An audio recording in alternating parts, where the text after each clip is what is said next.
Development build ಅಂದರೆ ಏನು? A version of a software application used for testing and debugging during development phase by developers. It may include incomplete features, extra tool, logging and debugging information. ಕಸ್ಟಮರ್ನ ರಿಕ್ವೈರ್ಮೆಂಟ್ಗೆ ತಕ್ಕ ಹಾಗೆ ಸಾಫ್ಟ್ವೇರ್ನ develop ಮಾಡಿರುವಂತಹ ಫೀಚರ್ಸ್ಗಳು ಸರಿಯಾಗಿ work ಆಗ್ತಿದೆಯೋ ಇಲ್ವೋ ಅಂತ developer test ಮಾಡ್ತಾರೆ. ಈ ಬಿಲ್ಡ್ಗೆ development build ಅಂತ ಕರಿತೀವಿ. ಡೆವಲಪ್ಮೆಂಟ್ ಬಿಲ್ಡ್ಗೆ ಅದರದ್ದೇ ಆದಂತಹ ವರ್ಷನ್ ಇರುತ್ತೆ.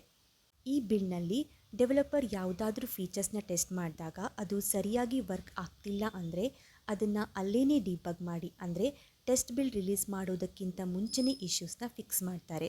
ಹಾಗಾಗಿ ಡಿಬಗ್ ಮಾಡೋದಕ್ಕೆ ಬೇಕಾದಂತಹ ಎಕ್ಸ್ಟ್ರಾ ಟೂಲ್, ಲಾಗಿಂಗ್, ಇನ್ನಿತರ ಡಿಬಗ್ಗೆ ಬೇಕಾದಂತಹ ಎಲ್ಲ ಇನ್ಫಾರ್ಮೇಷನ್ಸ್ಗಳು ಈ ಡೆವಲಪ್ಮೆಂಟ್ ಬಿಲ್ಡ್ನಲ್ಲಿ ಇರುತ್ತೆ. ಹಾಗೆ ಕೆಲವೊಂದು ಫೀಚರ್ಸ್ಗಳು ಇನ್ನೂ ಕಂಪ್ಲೀಟ್ ಆಗಿ ಡೆವಲಪ್ ಆಗಿರೋದಿಲ್ಲ, ಯಾಕಂದರೆ ಇದಿನ್ನೂ ಡೆವಲಪ್ಮೆಂಟ್ ಫೇಸ್ನಲ್ಲೇ ಇರುತ್ತೆ. ಹಾಗಾಗಿ